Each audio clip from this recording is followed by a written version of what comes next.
내년 상반기까지 전반적으로 그러면 거래량은 줄고 그래도 약간 높은 가격대에서 매매가 일어나는 이런 상황으로 저희가 기대해도 될까요? 2024년 6월 가격 대비 갈 것 같은데 지금의 상승세 언제까지 이어질 거라고 보십니까? 전반적으로 봤을 때 잡히는 중에 트렌드가 하나가 예. 사이클이 짧아지는 거예요. 그렇다고 뭐 상승장이 1, 2년 안에 끝난다는 건 없고요.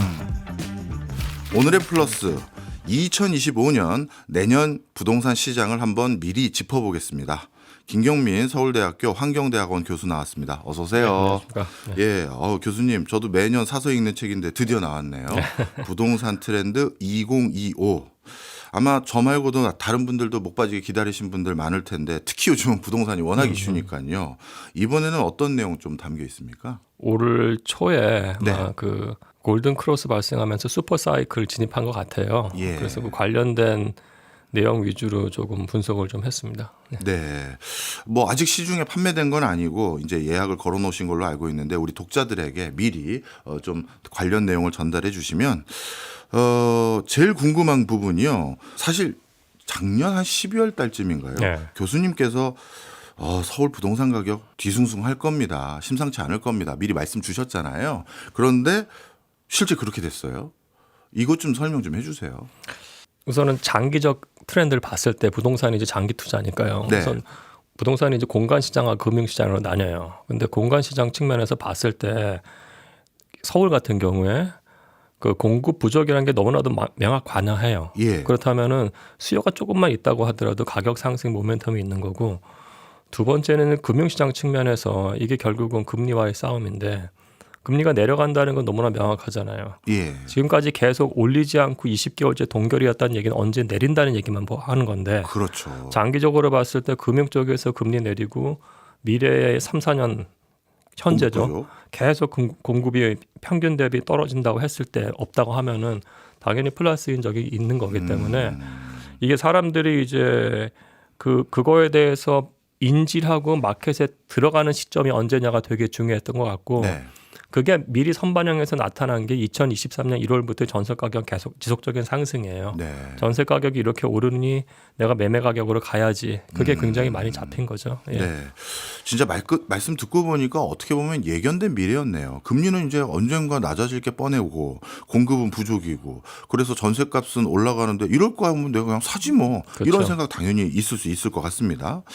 바로 이런 판단 때문인지 모르겠습니다만 얼마 전에 금융감독 원장이 대출 규제를 엄청 옥죄는 듯한 행보를 뭐 직접 본인이 했다라고는 얘기 안 하셨지만 시중은행들이 그런 반응을 했었지 그렇죠. 않습니까?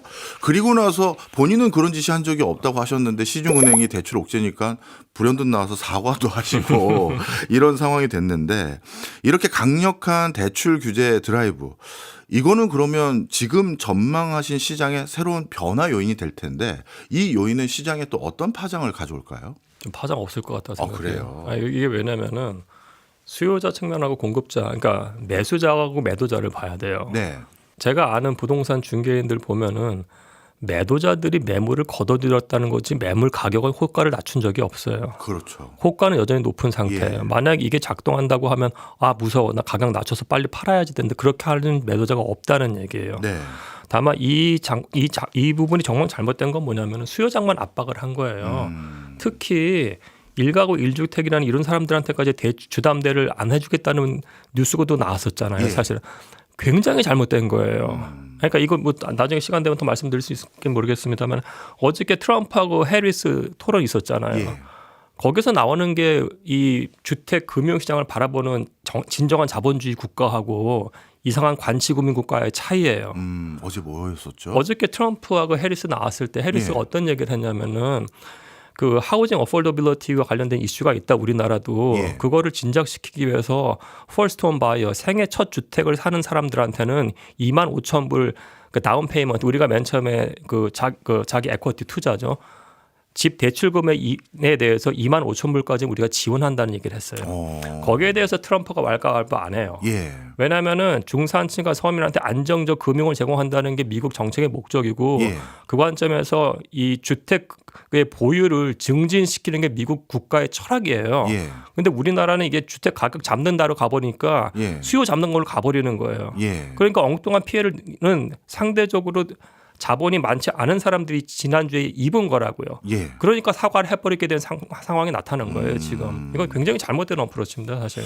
저도 사실 그 부분이 굉장히 고민이었었거든요. 국가에서는 가계부채 계속 늘어난다. 근데 가계부채가 늘어나는 가장 큰 주된 이유는 주택담보대출 때문이다. 그래서 대출을 못하게 한다. 대출 규제하겠다.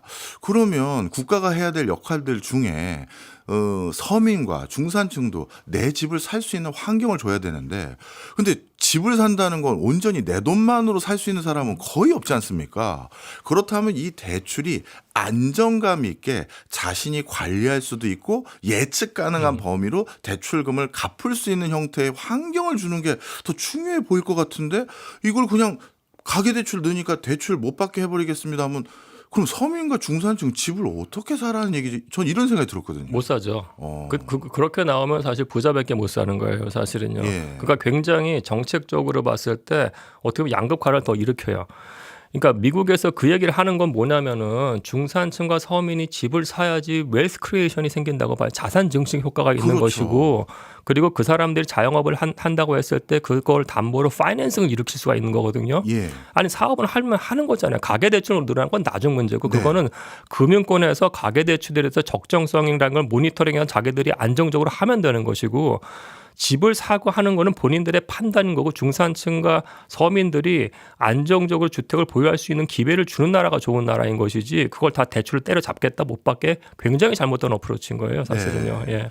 만약에 그렇게 서민들이 대출을 편하게 받게 했다가 대출금 못 갚으면 그럼 어떻게 됩니까? 이런 반론이 있으면 뭐라고 대답하세요? 그러니까 그거는 이제 LTV라든지 그런 규정에 의해서 막아지는 거예요. 미국이 2008년 서프라임 모기지 사태 나왔을 때는 예. 미국은 기본적으로 LTV가 80%예요. 80%요? 80%예요. 와. 거의 대부분이 80%예요. 그러니까 10억짜리 집 할 때 은행에서 8억 정도를 대출금이 나오는 거예요. 예. 근데 그때 더 대출금을 받는 사람도 있었고 예. 그때는 그 주택에 대해서 모기지를 줘야 되냐 말아야 되냐 심사하는 기관들이 있는데 얘네들이 모럴 해저들을 일으킨 측면도 있어요. 예. 뭐 자세한 얘기는 좀 그렇습니다. 하여튼 우리는 LTV가 50에서 60이에요. 미국식의 폴클로저가 날 수 있는 환경이 아니에요. 그러니까 제가 봤을 때는 그러니까 뭐 저 한국은행 좀 굉장히 훌륭하다고 봅니다만은 좀 관점이 좀 달라요.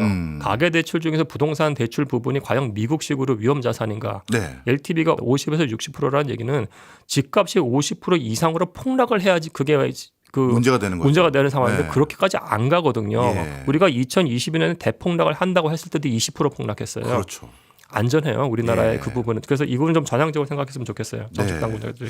지금 미국을 잠시 저희가 화두로 던진 이유가 우리나라의 정책 기조는 미국의 그 해리스 대통령 후보와 도널드 트럼프 대통령 후보가 TV 토론에서 나눈 대화와는 맥락이 전혀 다르게 최근에는 스트레스 DSR이라고 해서 더 가상금리까지 부과하겠다. 이 얘기는 달리 말하면 대출 웬만하면 받지 마세요라는 얘기로 이제 점점 글로 가고 있거든요. 이 스트레스 DSR 이게 부과되면 그러면 또 우리 시장에 일어날 파장은 또 뭘까요? 그러니까 이게 아마 스트레스 DSR이 굉장히 강력해요. 예. 그래서 아마 이게 나온다고 했을 때 대출을 옥죄어서 대출을 못 받는 가능성은 일어날 가능성이 높아요. 예. 다만 우리가 여기서 두 가지를 봐야 되는데 첫 번째는 그거는 수요자를 억제하는 거잖아요. 네. 근데 매도자 측면에서 지금 마켓이 앞으로 좋아질 걸 모두 대부분이 합리적으로 이렇게 계산을 한다고 하면은 이 사람들은 그냥 호가는 계속 있는 거예요. 즉 거래량이 줄 수는 있으나 네. 가격 자체가 지금보다 떨어진다. 그 정책 당국에서 예상하는 것처럼 그럴 일은 굉장히 힘들 것 같아요. 그에 대해서 저는 그럼 이렇게 해야 된다고요. 예를 들어 가지고 우리가 지금 DSR 하는 거는 어떻게 보면 그거예요. 뭐 가계 대출을 좀 옥죄자는 것도 있습니다만은 수요자에 대한 우리가 크레딧 관리를 더 잘하겠다는 얘기인데 예. 부동산에 대해서 우리가 어프로치가 잘못된 것이 부동산을 사는 사람들에 대해서 크레딧 관리를 해요. 예. 그죠? 위험 관리를 하는 거예요. 예. 근데 부동산 물건에 대한 위험 관리는 우리나라가 안 하고 있어요. 굉장히 잘못된 거예요. 예. 우리가 미국에서 프라임 몰기지라는 건 뭐냐면은 그 주택에서의 중위가격보다는 중위가격이 약간 높은 가격대의 주택에 대해서 프라임이라고 해요. 예. 나머지는 서프라임이에요. 프라임은 안전자산이고 서프라임은 그 불안전 자산이에요. 대표적인 게 초고가 주택들은 미국에서 대표적인 불안전 자산이라고 생각을 해요. 그래서 걔네들은 프라임 몰기지를 받지를 않아요. 예. 거기는 알트 A 또는 전보 몰기지라는 걸 받아요. 네. 전보 몰기지는 지금이 아니고 한 10년 전만 하더라도 프라임 몰기지가 주택담보대출 이자가 4%면 걔네들은 7%였어요. 예. 그럼 우리나라가 만약에 그렇게 할 거면은 초고가 주택에 대해서 그 위에다 페널티 스프레드를 붙여야 돼요. 예. 200bps, 300bps. 예. 그런 걸 안 하잖아요, 사실은. 그렇네요. 예. 그러니까 지금 어프로치가 되게 잘못되고 있다고 봐요, 개인적으로 봤을 때는. 네. 사실 대출과 관련돼서도 정부에서 정책 기조가 워낙 급변하다 보니까 많은 사람들이 어떻게 보면 집이라는 건 예정된 시결이 있기 때문에 6개월 뒤에 우리가 얼마 모자라니까 얼마 대출 받아서 어디로 이사 가야지 이런 계획 세웠던 분들이 지금 굉장히 혼란스러워하고 있는 형국인데 뭐 대출도 한번 이렇게 그런 과정에서 어떤 전망을 갖고 계신지 여쭤봤고요. 그리고 조금 시간이 지난 얘기긴 합니다만 우리 88 대책이라고 불리우는 지난달 초에 정부에서 공급 대책을 내놓은 게 있거든요. 아마 교수님도 당연히 보셨을 거라고 생각이 듭니다. 그건 또 어떻게 평가하세요? 우선은 제가 죄송한데 이제 내용의 핵심이 사실 그린벨트를 풀고 주택을 공급하겠다는 그런 제안이었는데 네. 사실 그 제안은 제 작년 책에 나왔던 제안이에요. 네, 부동산 트렌드 2024 말미에 주택 가격 어떻게 될지 모르니까 지금이라도 토지 작업해서 예. 그럴 거면 국공유지가 있는 부분에 대해서 우리가 토지 작업을 해야 된다는 건데 지금 1년 뒤에 나와서 예.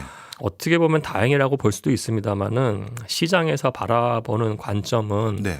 우리가 그린벨트 풀 테니까 기다려가 아니고 네.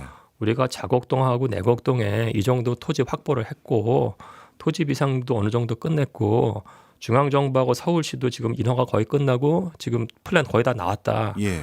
구체적으로 나왔어야 돼요, 플랜이. 추석 끝나고 A지구에 대해서 만채 공급할 거고 분양시장 크게 할 거다. 그리고 12월 달 크리스마스 전후로 내곡동에도 또 한 5천 채 공급할 거니까 기다려.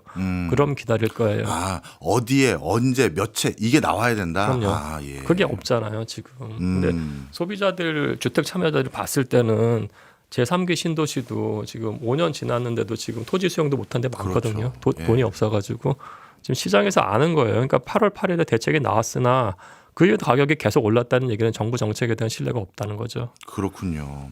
그래서 그런지 자곡동, 세곡동에 실질적으로 아파트가 더 공급될 거라는 기대감은 없는데 아주 독특하게 정부의 계획이 있으니까 여기도 풀리나 해서 호가만 올라가지고 그렇죠. 네. 아파트 가격만 올려놨어요. 아니 오히려 안정되게 언제쯤 여기 더 생기네 그러면 저 비싼 아파트 안 사고 난 좀 기다려도 되겠다. 이런 심리는 없이 가격만 올려놓는 일이 생기니 너무나도 안타까운데 그럼 이런 내용들을 모두 종합했었을 때 올 4분기부터 내년 상반기까지 시장은 전반적으로 그러면 그냥 거래량은 줄고 그래도 약간 높은 가격대에서 매매가 일어나는 이런 상황으로 저희가 기대해도 될까요? 제 시뮬레이션인데요. 그걸 봤을 때 서울이 한 5%에서 10% 사이로 그러니까 그거는 올해 2024년 6월 가격 대비 5에서 10% 사이 갈 것 같은데 예. 그 정도로 상승이 갈 것 같아요. 와, 또요. 저는 사실 교수님께 부탁드려서 이 책 그 시판되기 전에 미리 파일 한 번만 보여달라고 제가 부탁드려가지고 봤잖아요. 근데 특이한 점이 있더라고요. 저희는 서울 집값 어떻게 됩니까 여쭤보지만 그런데 서울에서도 움직임, 방향성이 조금씩 다른 것 같습니다. 통상적으로 강남 지역 같은 경우는 강남 지역이 상승하면 그 주변의 주변 지역이 연쇄적으로 상승하고 우리 그렇게 기대하니 다른 지역도 똑같이 뭐 마포 가격 오르면 마포 주변 지역에 또 가격이 오르고 또 저쪽 노도강이 또 가격이 오르면 또 그 근처도 오르고 뭐 이렇게 생각했는데 통계적으로 그런 흐름이 이제 안 보인다면서요.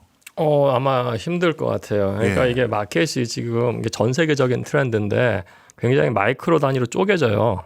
근데 서울 전체는 긴 측면에서 누적 상승률은 비슷할 수도 있어요. 예. 근데 예를 들어서 이거죠. 그러니까 뭐 동남권, 강남 3구하고 강동이라든지 그럼 그 주변에 예를 들어서 뭐 분당, 수지 이렇게 보면은 강남이 오른다고 하면은 분당, 수지도 이제 어느 정도 시차를 두고 같이 올라가요. 예. 근데 우리가 여기서 생각해야 될 부분은 분당이랑 수지라는 데고 특히 분당은 자체적으로 업무 지구가 성장하고 있는데요, 사실은. 그렇죠. 그죠? 그래서 그 관점에서 봤을 때 얘네들은 가는 것이고, 예. 근데 이런 노도성 같은 경우, 노원, 도봉, 성북구 같은 경우에는 거기는 그 안에도 업무 지구가 없어요. 그렇죠. 가장 가까운 데가 광화문 정도고 예. 강남도 엄청 멀고 여의도도 엄청 멀어요. 예. 거기서 가격이 왔다 갔다 한들 그 주변에 있는 의정부라든지 동주청 가격하고는 아마 굉장히 괴리가 있을 수가 있습니다. 예, 그러니까 서울 안은 서울이라는 그 효과 때문에 같이 갈 수 있으나 네. 서울 주변이어도 그 신도시가 그 안에 업무 지구가 있든지 아니면 업무 지구가 굉장히 근접하든지 아니면은 예. 상당히 아마 가격이 특히 경기도권 신도시들, 경기도권 도시에서는 차별적으로 움직일 가능성이 높아요. 예전처럼 서울 수도권 지역 대세 상승 이런 게 아니라 차별적인 움직임들이 올 하반기 내년 이렇게 계속 좀 전망된다 이런 말씀이시네요. 그리고 교수님 책 읽어보니까 어떻게 보면 우리가 주식 서적에서 많이 보는 용어들이 꽤 많아요. 이동평균선, 네. 골든 크로스. 나름대로 이런 기법을 통해서 서울 아파트 시장을 분석을 하신 것 같은데 이런 예측 방법 좀 설명을 해주세요. 이거는 우선은 우리가 주식 같은 경우에는 거래 가격이 뭐 시간 단위, 분 단위, 일 단위도 이렇게 나오잖아요. 그죠? 그러면은 이제 우리가 일 단위의 어떤 단기 이동 평균선이라든지 20일의 20일 이동 평균 또는 60일, 90일의 이동 평균선을 구하잖아요. 근데 부동산 같은 경우에는 사실 거래 가격이 어떻게 보면은 동일하게 매번 있는 게 아니어가지고 우리가 뭐 분기별 거래 가격 또는 월별 거래 가격도 이렇게 나왔는데, 근데 이거는 기존에 있는 계량 경제학 기법으로는 그렇게 나오는데 사실 머신러닝이라든지 인공지능이 완전히 새로운 길을 열어줬어요. 인공지능을 활용하면은 네. 거의 1단위의 주택 가격을 계산할 수가 있어요. 그래요. 예, 그 서버만 좋으면은. 저희가 그래서 1단위로 한번 2006년부터 쭉 계산을 했어요. 예.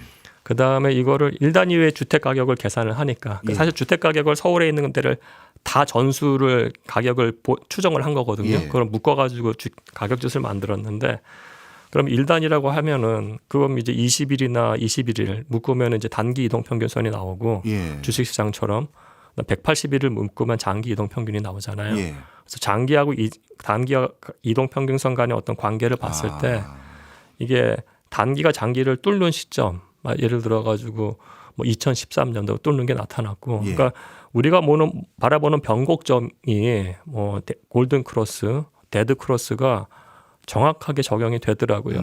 근데 그 골든 크로스가 올 1분기, 그러니까 올해 4월 달에 서울이 나왔고요. 강남이 3월, 그리고 노원구가 6월 달에 나왔어요. 네. 그래서 아마 이거는 대세가 바뀐 것 같아요. 네. 통계적으로도 대세가 바뀐 게 확인됐다 이런 말씀이네요. 만약에요, 지금의 정책 기조가 그냥 그대로 유지된다는 가정 아래 지금의 상승세 이거는 언제까지 이어질 거라고 보십니까? 그건 되게 제가 봤을 때 답변하기는 좀 힘들 것 같아요. 다만 이제 이게 전반적으로 봤을 때 잡히는 중에 트렌드가 하나가 예. 사이클이 짧아지는 거예요. 그래요. 예, 그러니까 예를 들어서 서울이 2010년부터 2012년 12월까지 3년간 하락했거든요. 예. 그 다음에 이제 정체기를 거쳐서 상승을 했는데, 당시에 대략적인 그 하락이 한 뭐 36개월이라고 하면은 우리가 2022년도에 대규모 하락을 경험을 했잖아요. 네. 그게 한 15개월이에요. 예. 그러니까 절반 정도로 하락 기간이 짧아요. 네. 그리고 제가 봤을 때 정체는 2023년 1월부터 올해 한 4월까지인데 예. 그 정체 기간도 과거 대비 한 3년 정도 되는 것 같아요. 그러니까 과거가 3년이었다면 지금은 짧은 거. 예. 근데 그렇다고 하면 이 상승장도 짧지 않을까라는 생각이 좀 들어요. 예. 예. 그렇기 때문에 얼마나 크게 변화할지 모릅니다만은 그렇다고 뭐 상승장이 1, 2년 안에 끝난다는 건 없고요. 예. 이게 봤을 때 과거에도 한 7년 정도 상승을 했기 때문에 네. 뭐 그렇게 상승장이 오래 갈 것 같지는 않습니다만은 그래도 장기간 가능성이 높아요, 사실은. 예. 우리가 생각한 것보다는 좀 저 개인적으로도 생각한 것보다 좀 길어질 수도 있다라는 말씀이 전 좀 찹찹하게도 들리네요. 지금도 많은 분들이 참 부담스러운 금액인데 앞으로도 좀 더 올라갈 수 있는 구간이 더 길다. 저도 사실 다른 데이터로 저는 연구해서 다른 수치인지 모르겠습니다만 1970년 이후부터 우리나라 부동산 하락기가 접어들었을 때 가장 길게 하락한 구간이 얼마나 하락했느냐를 봤더니 2년 6개월이 제일 길더라고요. 네. 그 다음엔 다시 또 올랐거든요. 근데 그 말씀도 저도 동의되는 게 부동산이 상승하고 하락이 일어나는 구간들이 점점 그게 짧아지더라고요. 저는 이유를 잘 모르겠는데 교수님 이런 현상이 일어나는 이유가 왜 그런 거예요? 그러니까 이건 제 가정이에요. 예. 제가 이 부분은 리서치를 안 했습니다만은 그러니까 정보 유통 속도가 되게 빨라지는 것 같아요.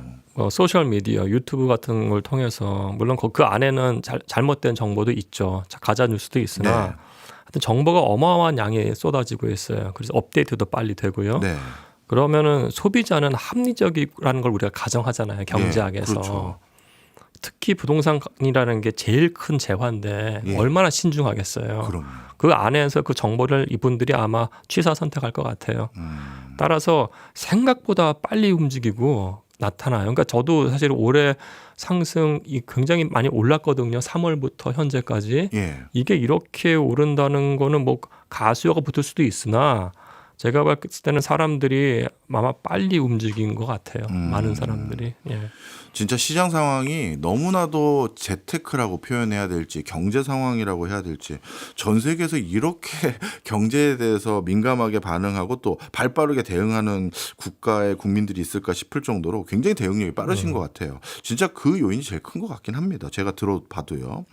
그러면 이런 상황에서 이렇게 또 좀 섭섭하게 생각하시는 분들도 계세요. 부동산 오르는 현상을 전문가라는 분이 그것도 서울대 교수님이나 되는 분이 부동산 오른다고 얘기를 하면 그게 더 오르도록 부추기는 거 아니냐. 그런 얘기를 왜 해가지고 자꾸 이렇게 부동산 시장을 더 뜨겁게 만드냐. 거기에 대해서는 우리 같은 전문가들은 뭐라고 답변을 드려야 될까요? 이게 이겁니다. 사실은 이 하우징 크라이시스, 주택 위기, 예. 부동산 가격 상승 위기는 지금 전 세계적인 현상이에요. 우리나라는 그런 게 아니고 미국은 사실은 금리가 그렇게 올랐거든요. 네. 주택담보대출 금리가 2.5에서 7.0으로 갔어요. 예. 2022년에서 2023년에 많은 사람들이 가격 떨어질 거라고 예상을 했어요. 예. 근데 2022년 여름부터 2023년 여름 1월까지 한 8개월 떨어지고 끝났어요. 예. 주담대가 7%임에도 불구하고 2023년 1월부터 2024년 6월까지 미국 평균 8.7% 올랐고요. 와. 뉴욕은 10.4% 올랐어요. 그럼 이거는 데이터가 그렇게 된 거는 우리가 인정을 해야 되는 그게 학자가 할 일이에요. 예. 그다음에 또 익스펙테이션을 해요. 네. 뱅크 오브 아메리카에서 그 지금 나오는 미래 상황도 우리랑 똑같아요. 기준금리 낮추면서 주담대 떨어질 거고 미국도 지금 하우징 서플라이 쇼티지 주택 공급 부족 예상되기 때문에 그러니까 뱅크 오브 아메리카 미국 리포트를 보세요. 네. 올해도 4% 정도 오를 거라고 보고 내년도 4% 정도 오를 거라고 봐요. 단 미국은 단독주택을 1년 만에 짓기 때문에 2026년부터 프라이스 드랍 될 거라고 얘기를 해요. 약간 예. 떨어질 거라고. 그럼 그 얘기를 누군가는 해줘야 되는 거예요. 그다음에 미국에서 저는 그게 중요한 게 뭐냐면 그 다음번에 얘기하는 관점이 그래서 집사라가 아니에요. 네. 정책 당국자들이 중산층과 서민을 위한 정책 뭘 하냐는 얘기를 해요. 이들을 위한 그 바우처 프로그램을 어떻게 할 것인지 이들을 위해서 주택 공부가 어떻게 할 것 너희들 계획이 있냐는 걸 얘기하는 거고 저도 그 관점에서 얘기를 하는 거지. 위기와 경고를 주는 거군요. 당연하죠. 제가 이 얘기 작년부터 했고 작년 책 제목이 서울 아파트 상승의 정조면은 책을 조금이라도 읽어봤던 관료들은 생각을 했어야죠. 지금 나와서 88 대책에서 그린벨트 해제할 테니까 기다려가 아니잖아요. 토지 작업 끝냈어야 되는 거예요, 사실은. 그러니까 그 얘기는 서울대 교수가 해야죠. 그런데 지금 물론 저 비난하겠죠. 사람들이 저러면 가격 오른다. 그거 어쩌라고요. 예. 이미 소비자들이 똑똑해요. 제 말 때문에 움직이는 사람들이 그렇죠. 아니에요. 예. 그러니까 정책 당국자들이 어떻게 좀 제대로 된 정책을 얘기하라는 측면이에요. 예. 저도 작년 책을 읽어봤던 사람으로서 서울 아파트 가격 상승 전조라고 분명 부제를 달아주셨고, 그래서 분명 책 내용에는 어딜 사라고 쓰신 게 아니라 빨리 그린벨트 해제해서 개발 계획, 공급 계획 발표해야 된다가 주요 요지 중에 하나셨거든요. 그래서 이번에도 사실 많은 분들이 이런 것들을 왜 얘기하느냐라고 얘기하신다면 그런 여러 가지 경고와 워딩을 정부 기관이나 관련자들에게 주는 그런 메시지다라고 이해해 주셨으면 좋겠습니다. 자, 그렇다면 이게 우리나라만의 문제가 아니라 전 세계적으로 지금 나름대로 공급 부족 문제가 심각한 것 같은데, 그럼 우리나라 관료들이나 정부에서는 구체적인 뭐 공급 부족 문제를 해결하기 위한 뭐 대책이라든지 뭐 이런 게 아예 없는 거예요? 그러니까 제가 봤을 때는 이 인식의 심각성을 네.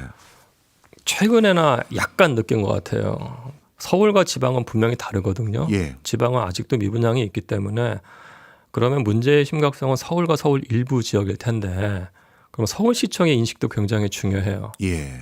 근데 서울시청에서 이것과 관련된 별도의 메시지는 없잖아요. 예를 들어서 용산국제업무지구 땅이 50만 제곱미터예요. 예. 그거 그냥 코레일 땅이에요. 네. 코레일하고 국토부하고 서울시가 작년부터 머리 맞대가지고 주택 공급 플랜 어떻게 할까는 벌써 거기 제가 계산할 때 10,000채는 공급될 수가 있어요. 그러니까 우선 여기서 하나 말씀드릴 게 전 세계 어떤 업무지구도 오피스 건물로 다 채우는 데는 없어요. 업무지구의 대부분이 지금 절반 정도는 그 주택 아파트로 채워요. 허드슨 야드 개발, 아자부 다이어스 다 마찬가지입니다. 그럼 거기 땅이 일부는 오피스 용도로 토지 구역해서 냅두고 나머지는 그 아파트 물량이 나올 수가 있는 데잖아요. 예. 그럼 그것부터 해서 할 수 있는데 그 얘기는 지금 어디에서도 안 나와요, 사실은. 그렇죠. 어디에서도. 맞아요. 나오는 게 그린벨트인데 그린벨트 하려고 해도 이게 쉽지가 않은 게 네. 거기 사시는 분들 동의 얻어서 토지 수용해야 되고 토지 수용할 때 적정가 그분들이 원하는 가격으로 해야 돼. 그것도 1년 걸리는 얘기입니다, 사실은. 네. 그러니까 지금 이 인식에 대해서 좀 더 심각하게 바라봤으면 좋겠어요. 광화문에다가 지금 깃발 세울 문제가 아니고 지금 국제업무지구 개발 같은 데도 땅 남원돼 있어가지고 우리가 토지 어떻게 할지 플랜을 좀 같이 잘 짰으면 좋겠어요. 네. 조금 더 적극적인 상황 인식과 대응책이 필요하다 말씀 주셨고요. 그다음에 요즘 드러나는 여러 가지 부동산 흐름 중에 이제는 정말 선호 지역과 비선호 지역이 확연히 구분되는 흐름이 목격되는 것 같은데, 이런 흐름은 앞으로도 계속될까요? 그것도 글로벌 트렌드입니다, 사실은요. 글로벌 트렌드고 이제 이게 우리가 리처드 플로리다라는 교수가 예. 창조도시 썼던 네네. 분, 유명한 분이 슈퍼스타 도시인가요? 네, 맞습니다. 네. 그것도 이제 관련된 책 나온 게 2017년에 영어 제목은 얼번 크라이시스인데, 예. 그러니까 그것도 이제 제목 자체가 도시 위기잖아요. 그렇네요. 그죠? 거기서 핵심적인 내용은 각 국가마다 슈퍼스타 도시가 있고 예. 나머지 도시들하고 아마 굉장히 부동산 가격이 차별적으로 움직일 거다.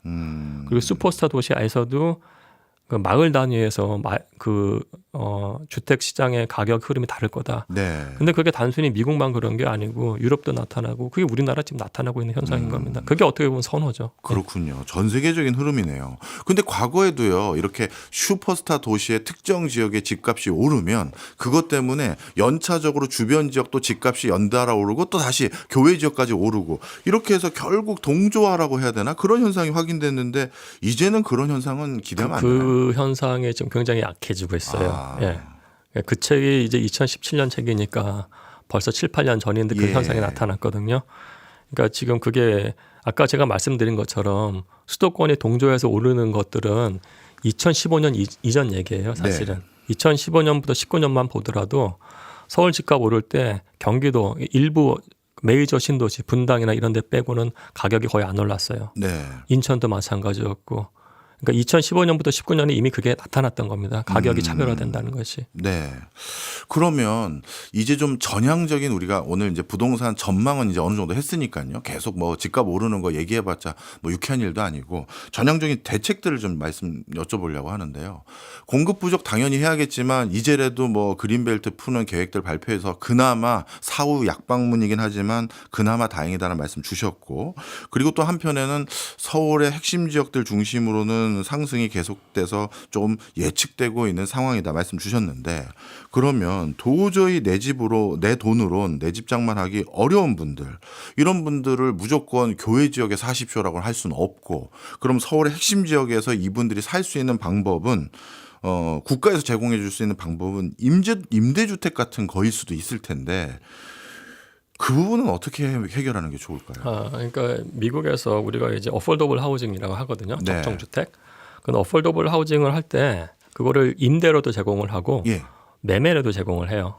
예. 그래서 우리가 이건 무조건 소득 분위로 가야 될 것 같아요. 예. 소득이 어느 정도 되는 사람들, 중산층 포함입니다. 왜냐하면 중산층이 쪼그라들고 있기 때문에 그렇죠. 미국도 중산층까지 그 인센티브를 줘요. 예. 이들에 대해서 본인이 임대를 산다고 하면은 적정한 임대 수준까지는 본인 돈 일부 내고 나머지를 보조해 주는 게 주거 보조 정책이 있는 것이고 네. 주택을 보유하는 경우에도 일부 계층에 대해서 이 미국이 진짜 놀라운 게 99% LTV 상품이 있어요. 오. 그러니까 5억이라고 할게요. 예. 그러니까 모든 주택에 대해서 되는 건 아닙니다. 예. 5억짜리 주택을 한다고 해서 자기 돈 500만 원이에요. 와. 그러니까 이게 주택 철학이 다른 거예요. 예. 우리가 LTV 잡고 뭐 지금 DSR 잡아가지고 전반적인 다 수요를 누르겠다가 아니고 우리가 주택을 그 중산층과 서민이 보유할 수 있는 기회를 넓혀주는 나라가 좋은 나라이기 때문에 정부가 할 일은 안정적인 금융 제공자 역할을 해야 되는 것이고 네. 서울 같은 경우에는 가격이 오르고 토지가 확 희박하기 때문에 네. 안정적인 토지 공급자 역할을 정부가 하는 게 맞는 것 같아요. 그런 방법들로 정책을 선회하지 수요 누른다고 이게 될 일이 아니다. 그런 말씀을 여태까지 하셨네요. 다 실패했잖아요. 여태까지 그랬네요. 네. 돌이켜 보니까. 예. 아마 이런 과정에서 교수님은 또 새로운 정책적 대안들을 자꾸 책을 통해서 제시하고 이걸 화두로 삼기 위해서 이번에도 또 하나 의미 있는 정책 대안을 제시한 게 제가 눈에 띄었는데 뉴리츠라는 거를 또 하나 언급을 해 주셨어요. 이것도 한번 우리 시청자분들, 청취자분들께 소개 좀 해주세요. 예, 이거는 저하고 이제 한국은행이랑 같이 한 거고요. 같이 하신 거예요? 예. 뭐 이거 우선 저는 이 스킴은 이렇게 짰어요. 그러니까 리츠라는 게 많은 사람들이 투자를 해가지고 주식시장에 상장을 하든지 해서 자본화시키는 거거든요. 네. 리츠가 자본화시키는 거니까 한은에서의 목적은 뭐냐면은 주택에 대해서 이 가계대출이 너무 높으니까 리츠로 하는 경우는 이건 기업 대출이거든요. 가계 대출 부분을 줄일 수 있다는 게 그들의 한은의 생각이었고 저는 이제 이게 주거복지 차원에서 LH나 SH처럼 공공이 짓는 미국에서 퍼블릭 하우징이라고 하는데 그 시대는 거의 갔어요. 예. 그럼에도 불구하고 공공이 임대료를 컨트롤할 수 있는 물건을 많이 만들어야 된다. 특히 지금같이 그린벨트에 뭘 풀고 주택을 지으면 리츠가 들어가기 좋거든요. 예. 그러면은 이제 그런 리츠 상품을 만들다고 하면은 주거복지도 좋고 새로운 금융업, 새로운 주택 개발업이 나올 거기 때문에 산업 측면에서 좋고 이 본권의 스트럭처는 이제 우리가 보증금을 내고 반전세로 산다고 했을 때 예. 보증금이 있잖아요, 그죠? 예. 그 보증금을 리츠 투자금으로 활용을 하는 거예요. 그러면 이제 주택의 그 수요자는 리츠에 들어갔다고 했을 때 그 본인 보증금으로 투자를 했기 때문에 리츠의 투자자이면서 주주가 되는 거죠. 네. 그 주주가 되니까 그 리츠 건물에서 수익이 나온다고 해서 배당을 받을 수가 있는 거고요. 예. 본인은 거기서 들어가서 사는 거기 때문에 거주자이자 임차인이 되는 거예요. 예. 그 리츠 자체가 건물과 토지를 수용하고 있기 때문에 자기는 간접적으로 토지를 가져가는 거예요. 등기를 하는 게 아닙니다. 예. 그렇게 된다고 했을 때 취득세, 양도세 모든 부분들은 리츠에서 되는 거고 본인은 여전히 무주택자예요. 그래서 청약할 기회까지 줄 수가 있어요. 예. 그래서 제가 이 스트럭처를 간다고 했을 때 나중에는 우리가 이거를 본인이 나온다고 하면은 나가는 시점에 간평을 해서 예. 거기서 이제 자산 이득까지 주식의 비중대로 가져갈 수 있는 거죠. 그래서 거주를 하면서 나중에 자산 취득까지 가능한 스트럭처를 한번 짜봤어요. 네. 근데 여기서 가장 중요한 부분은 뭐냐면은 사실 이게 이 부동산 산업이라는 게 예. 임대업이죠. 이거는 예. 리츠란 껍데기를 갖고 임대업인데 이게 레드오션이지 블루오션이 아니에요. 예. 그래서 주택 도시 기금 있잖아요. 예. 거기서 강력한 인센티브를 줘서 이자율을 낮추게 파이낸싱을 해주고 초기에 살 때 토지를 굉장히 싼 값에 싸야 돼요. 예. 그래서 지금 그린벨트를 풀고 뭔가를 한다고 했을 때 토지 가격을 보상은 적정하게 하나 위치에 대해서 토지 가격을 저렴하게 제공해 준다고 하면 이건 새로운 판이 생길 수가 있습니다. 그러니까 이게 그린벨트 푸는 게 아니고 거기서 위치랑 같이 들어가서 새로운 산업을 일으킬 생각을 정부가 해줬으면 좋겠어요. 아, 그렇군요. 이거는 진짜 그동안 우리가 접하지 못했던 대안 중에 하나네요. 예. 그리고 저도 또 책 읽으면서 머리에 뭔가 팍 맞은 것 같은 소제목 구절이 아직도 기억이 생생하는데, 부동산과 관련된 정부의 대책들 우리가 이제 수립할 때 무조건 같이 결부될 수밖에 없는 게 세제지 않습니까? 근데 세제에 대해서 국제적인 것과 하나 비교해 주신 소제목 기억이 나는데요. 서울의 부동산 관련한 재산세와 알래스카의 재산세 두 개를 비교해 주신 걸로 제가 기억을 하고 있는데, 그것도 좀 한번 설명 좀 해주세요. 알래스카 재산세 비율이 우리보다 10배가 높아요. 그러니까요. 아니 어떻게 이렇게 될 수가 있지? 그러니까 우리가 재산세 요율을 식문에서 액면가로 0.4%라고 하는데 그게 네. 실효 재산세로 하면 0.1%밖에 안 돼요. 아, 예, 그러니까 예를 들어서 뭐 한티역 쪽에 있는 25평 아파트 지금 호가 20억 하거든요. 그 6월달 기준입니다. 예. 그러면 우리가 호가에 대해서 감정가에 대해서 과세를 하는 게 아니고 예. 20억에 대해서 0.4% 해가지고 4천만 원 과세가 아니에요 우리가. 예. 그게 아니고 그 20억에 대해서 그 공시지가를 하잖아요. 그게 예. 보통 50%에서 60%예요. 그죠? 근데 그 아파트 보니까 11억 8천이더라고요. 예. 그 1가구 1주택은 12억 이하는 종부세 대상이 아니죠. 그렇죠. 그다음에 또 뭘 하냐면 공정시장 가액이라는 걸 또 곱해요. 그게 한 50%예요. 이것도 약간 좀 바뀝니다. 예. 그러면은 20억에서 그 공시지가가 60%니까 그냥 12억이 된다고 치자고요. 예. 그다음에 공정 가액이 또 한 50%예요. 그럼 더 낮아지죠. 더 낮아져요. 아. 그럼 20억에 대해서 과세를 하는 게 아니고 5억에 대해서 과세를 해요. 대부분이. 예, 예. 거기에 대해서 0.4%예요. 아. 그러니까 200만 원이밖에 안 되는 겁니다. 예, 그러면 예. 실효세율이라는 게 0.1%예요. 예. 0.1% 20억짜리 주택에 대해서 200만 원 재산세 내는 게 이거는 아무것도 아닌 거예요. 그렇겠죠. 그러니까 20억짜리 주택까지는 재산세 그냥 없다고 보시면 돼요. 그렇기 때문에 우리나라 부동산 투자를 그렇게 많이 하는 거예요. 그렇네요. 실효세율이 워낙에 낮아서. 예. 미국은 주마다 실효세율 그 재산세가 다 다릅니다. 예. 알래스카는 그러니까 1%고요. 1%. 미국 전체 평균이 0.8이에요. 예. 한국 사람들 많이 사는 뉴저지가 2.2%예요. 예. 10억짜리 주택이 거의 200만 원 내는 거죠. 2,200만 원 네. 이렇게. 예. 와, 세네요, 거기 세요. 진짜. 예. 예. 그러니까 우리도 지금 논의를 한다고 했을 때 우리가 아까 수요를 잡는다는 논의를 했었잖아요. 예. 근데 지금 대출 옥죄는 경우에는 모든 사람의 대출을 옥죄는 게 아니에요.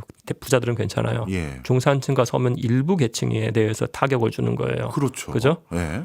근데 수요 옥죄는 것 중에 하나가 될 수 있는 게 재산세인데 왜 예. 재산세율은 가만히 있냐고요. 그렇네요. 전 세계적으로 우리가 이렇게 낮은데 미국에서 제일 낮은 조가 0.3%예요. 예. 우리나라 미국 그렇게 좋아하잖아요. 자유시장 경제, 예. 자본주의 끝판왕. 그럼 0.3%갈 거냐에 대해서 여야가 논의를 해야죠. 이건 여당만 하는 게 아니고 야당도 같이 해야 돼요. 왜냐하면 야당에서도 종부세 폐지 완화 목소리가 있었기 때문에 그렇죠. 종부세가 없어지는 순간 실효세가 0.1%라는 건 진짜 아무것도 아닌 게 돼버리는 거예요. 예. 왜 세금으로 가격 수요 잡는다고 해서 저는 이거 반대지만은 네. 가격을 잡기 위해서 수요를 재산세 왔다 갔다 하는 건 반대지만 재산세율 자체 실효 재산세율 자체가 낮은 건 우리가 인정을 해야 돼요. 그래서 정부 당국자가 리더십을 갖고 이거 어떻게 올릴지 전 종부세가 워낙에 계산이 헷갈리기 때문에 저희가 폐지해야 된다고 맞거든요. 저는 예. 그럼 실효세를 어떻게 높일지에 반드시 논의를 해야 돼요. 네. 그런 논의도 안 하면서 왜 일부 계층에 대해서 타격을 주냐고요. 그렇네요. 어떻게 보면 지금 부동산 정책의 기조는 서민과 중산층이 나름대로 정부에서 지원해주는 또는 시장 원리에 맞게끔 대출해서 집 살 수 있는 기회는 박탈하면서 기존의 집 산 사람들의 그 어마어마한 자산 증식 거기에 대해서는 세금을 실효세율 기준으로 했었을 때는 얼마 부과도 하지 않는 굉장히 기형적인 형태인 것 같은데, 그리고 이것 때문인지 그런지 모르겠습니다만 점점 더 우리나라의 많은 유유자금이 견실한 산업자금이나 그렇죠. 주식시장으로 흘러가는 게 아니라 부동산에만 자꾸 묻어두려는 습성이 생긴 것 같은데 그렇게 봐도 되나요? 아, 그렇죠. 사실은요. 그러니까 이게 논의를 할 거면은 그러니까 재산세가 어느 정도 돼야지 우리가 수익률 관점에서 들어가잖아요. 그렇죠. 수익률 관점에서 예. 내가 주식을 투자한다고 했을 때 나는 주식의 투자 수익률을 보는 것이고 부동산도 투자의 대상이기 때문에 부동산 수익률을 봐요. 근데 부동산 투자에서 맨 처음에 딱 들어갔는데 우리나라는 너무 좋은 게 예. 아파트가 규격화 모듈화되기 때문에 이게 거래될 수 있는 상품으로서 되게 매력적이에요. 투자 그렇죠. 가치 관점에서. 예. 근데 봤더니 비용도 얼마 없어. 음. 예? 그러니까 20억짜리 투자를 했는데 200만 원이면은 카페 한 반, 그러니까 6개월 안 가면 돼요. 그렇네요. 그렇잖아요. 진짜 그렇네요. 그럼 이게 없는 거예요. 예. 비용 자체가 홀드된다고 했을 때. 네. 그럼 당연히 일로 가는 거죠. 예. 근데 진짜 궁극적인 의문이 드는 게요. 유권자에게 이거는 표를 득표하기가 너무 좋은 정책일 것 같은데, 왜냐하면 부유층에는 과세를 더하고 그거에 대해서 대부분은 서민이고 중산층이니까요. 근데 이걸 여야가 왜 얘기를 안 할까요? 저 이거 정실자본주의라고 봐요. 그러니까 그게 모든 정책에서 다 나타나요. 예. 그러니까 예를 들어 가지고 그거죠. 전세 사기 문제도 예. 정말 힘없는 사람들이잖아요. 예. 그리고 거기에 이제 젊은 층들하고 인터뷰를 좀 해보면은 대부분이 편모부 가정 애들이에요. 예. 그러니까 거기에 대해서 이렇게 박절하면서 우리가 홍콩 ELS 투자에 대한 투자 책임은 투자자 본인에 간다고 하면서 ELS 투자하는 분들은 대단히 죄송합니다만은 상대적으로 부유한 사람들이잖아요. 그렇죠. 억 단위로 투자하니까요. 예. 거기에 대해서는 지금 보상해달라고 직접적으로 얘기를 했었잖아요. 그렇네요. 그러니까 이게 얼마나 언페어하냐고요. 지금 우리가 하는 게. 그러니까 네. 저는 이게 그러니까 트루 자본주의가 아니에요. 진정한 자본주의가 아니고 완전 정실 자본주의로 흐르고 있는데 그거에 대해서 여야가 같이 가고 있다는 게 문제인 것 같아요. 둘 다 똑같아요. 제가 봤을 네. 때는. 그러니까 진정한 자본주의로 가기 위해서 말씀하신 것처럼 산업 자본주의로 가야죠. 산업에 더 투자를 해야죠. 왜 그렇죠. 본인 부동산에 묶이냐고요. 네. 그럴 거면은 실효 재산세를 어떻게 할 것인지 동시에 재산세를 높였을 때 양도세를 어떻게 감면시켜 주는가에서 논의를 해야 되는데 그런 논의는 아무도 안 해요. 이 양쪽 다 이 포퓰리스트들이. 네. 예. 제가 다시 한번 말씀드리지만 많은 공부하시는 분들 그리고 업계에 계신 현업 애널리스트 분들도 마찬가지고요. 어떤 부동산 시장을 부추기려는 어떤 그런 의도를 가지고 말씀드리는 것이 아니라 견실한 대안과 그리고 정확한 상황 진단을 해야 그거에 대해서 개인도 대응할 수 있고 국가도 대응할 수 있기 때문이거든요. 그래서 부디 이러한 여러 가지 저희들이 논의가 오해가 없었으면 하는 바람입니다. 지금까지 김경민 교수였습니다. 고맙습니다. 네, 감사합니다.